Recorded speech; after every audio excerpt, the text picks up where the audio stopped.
Shalom semuanya. Pernahkah saudara mendengar frasa ini, saudara-saudara? Bahwa saudara harus takut akan Tuhan Allahmu. Bahwa saudara mungkin pernah diajarkan untuk takut akan Tuhan Allahmu. Di dalam perbuatanmu, lakukanlah seakan-akan saudara sedang takut akan Tuhan Allahmu. Dan tanpa kita sadari, saudara-saudara, perkataan takut akan Tuhan Allahmu lebih identik bahwa kita takut untuk dihukum, takut untuk dihakimi, takut untuk dijatuhkan hal-hal yang buruk, saudara-saudara. Contohnya, berikanlah perpuluhan agar Tuhan tidak mengirimkan belalang untuk menghabiskan harta bendamu. Kita melakukan itu dasarnya ketakutan akan dikutuk atau dihukum oleh Tuhan, saudara-saudara. Izinkan hari ini saya menjelaskan dari kacamata Perjanjian Lama dan juga kacamata Perjanjian Baru, saudara-saudara. Di kejadian di Perjanjian Lama, saudara-saudara, ada sebuah cerita di kitab Keluaran pasal 20 ayat 20. Dikatakan demikian, tetapi Musa berkata kepada bangsa itu, "Janganlah takut, sebab Allah telah datang dengan maksud untuk mencoba kamu dan dengan maksud supaya takut akan Dia ada padamu, agar kamu jangan berbuat dosa." Dan yang menariknya, saudara-saudara, ketika Musa mendengar hal ini dan berkata hal ini, yang dia mengatakan tentang takut akan Tuhan, tetapi langkah berikutnya adalah dia mendekat kepada Tuhan, saudara-saudara, yaitu masuk ke dalam kemah suci. Tetapi sebuah kontras yang terjadi di bangsa Israel di ayat 18, 2 ayat sebelum Musa berkata demikian, yaitu seluruh bangsa itu menyaksikan guruk gemuntur, kilat sabung menyambung, sangkakala berbunyi dan gunung berasap, maka bangsa itu takut dan gemetar dan mereka berdiri jauh-jauh, saudara-saudara. Saudara perlu perhatikan, ada dua respons yang sangat berbeda dengan sebuah kata yang sama, yaitu takut akan Tuhan. Bahwa takut akan Tuhan menyebabkan Musa mendekat kepada Tuhan dan masuk ke dalam kemah suci, sementara takut akan Tuhan menyebabkan bangsa Israel untuk mundur dan menjauh, saudara-saudara. Kita perlu mengerti bahwa fear of punishment itu seringkali digunakan di Perjanjian Lama, saudara-saudara, untuk membawa orang-orang kembali ke dalam jalur yang benar. Ini adalah pelayanan kematian. Pelayanan, saudara-saudara, melayani, tetapi memimpin kepada kematian, membawa sebuah ketakutan untuk mereka kembali ke dalam jalur yang benar. Ini betul, saudara-saudara, tapi terjadi di dalam Perjanjian Lama, pelayanan hukum Taurat. Kita baca di 2 Korintus pasal 3. Maka itu kita mengerti ayat 7 berkata, pelayanan yang memimpin kepada kematian terukir dengan huruf pada loh batu. Jadi hukum Taurat atau takut akan Tuhan dalam konteks hukum Taurat itu membawa mereka kepada kematian, saudara-saudara. Tapi kontras yang ingin saya tunjukkan di dalam kitab Perjanjian Baru, saudara-saudara, yaitu bagaimana respons Yesus di kitab Matius pasal 4 ayat 10 dan juga Lukas pasal 4 ayat 8 menceritakan kejadian yang sama. Saya akan baca dari ayat 10 dari kitab Matius, saudara-saudara, dikatakan demikian. Maka berkatalah Yesus kepadanya, "Enyahlah iblis, sebab ada tertulis, engkau harus menyembah Tuhan Allahmu dan hanya kepada Dia sajalah engkau berbakti." Yesus menggunakan kata menyembah, engkau harus menyembah Tuhan Allahmu. Tapi padahal Yesus sedang mengquote, saudara-saudara, sedang menggunakan sebuah ayat yang sama persis di kitab Perjanjian Lama, yaitu kitab Ulangan pasal 6 ayat 13.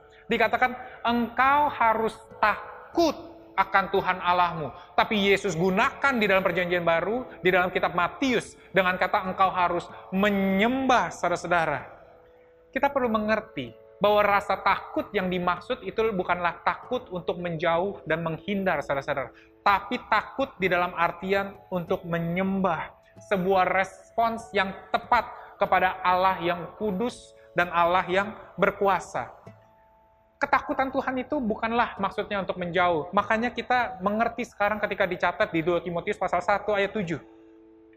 Sebab Allah memberikan kepada kita bukan roh ketakutan, melainkan roh yang membangkitkan kekuatan, kasih, dan ketertiban. Kalau Tuhan tidak memberikan kita roh ketakutan, agak sangat tidak masuk akal, saudara-saudara, ketika Tuhan berkata takut kepada Tuhan dan menyebabkan kita menjauh.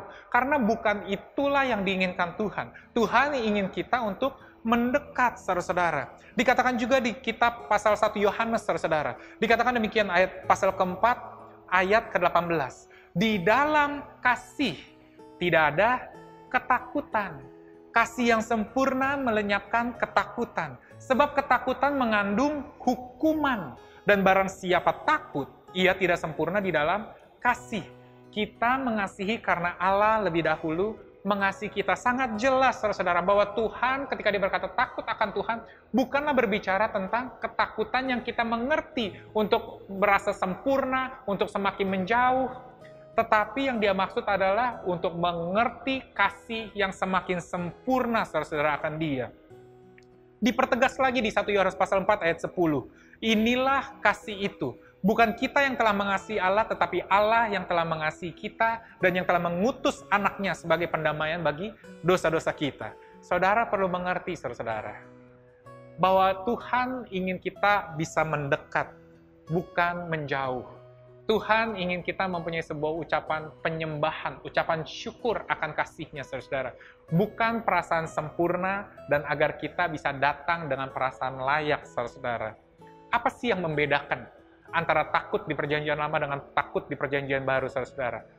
Perbedaannya adalah adanya Roh Kudus di dalam kita. Roma pasal 5 ayat 5 berkata demikian. Dan pengharapan tidak mengecewakan karena kasih Allah. Allah dalam kasih-Nya mencurahkan ke dalam hati kita Roh Kudus yang telah dikaruniakan kepada kita. Dan Roh Kudus inilah, saudara-saudara, yang menjadi materai, menjadi bukti, menjadi suara yang menunjukkan bahwa kita adalah anak, saudara-saudara, dan bukan lagi hamba. Ketakutan kita bukanlah ketakutan sebagai seorang hamba ketika melakukan kesalahan, maka dia siap untuk dibuang dan dicampakkan. Tapi ketakutan kita adalah seperti sebuah rasa ucapan syukur, sebuah rasa sayang, kasih kepada orang tua kita, seorang anak ketika kita melakukan sebuah kesalahan, bukan karena kita takut dicampakkan dan tidak lagi dianggap sebagai anak, saudara-saudara, tapi lebih karena kita tidak ingin mengecewakan. Jadi hari ini kita perlu mengerti, saudara-saudara, seringkali tanpa sadar kita dipaksa untuk takut tanpa mempunyai sebuah pengertian yang benar akan takut akan Tuhan. Tapi hari ini saya berharap bahwa saudara setelah mendengarkan firman ini, saudara mempunyai sebuah pengertian bahwa takut akan Tuhan bukanlah dimaksud dengan takut untuk menjadi sempurna dan agar kita menjauh, tapi takut lebih karena kita menyembah, kita mengakui bahwa kita telah dikasihi dan kita ingin mengasihi. Karena kita telah begitu disayang dan diampuni, maka itu kita pun juga ingin memberikan yang terbaik. Kita berbicara mengenai sebuah atau seorang anak, bukan seorang hamba, saudara-saudara. Bahwa Roh Kuduslah kunci perbedaan tersebut. Oke semuanya, terima kasih telah menonton video ini. Jika saudara ingin memberikan pertanyaan, komentar, ataupun kesaksian, saudara dapat lihat di slide berikut ini. See you!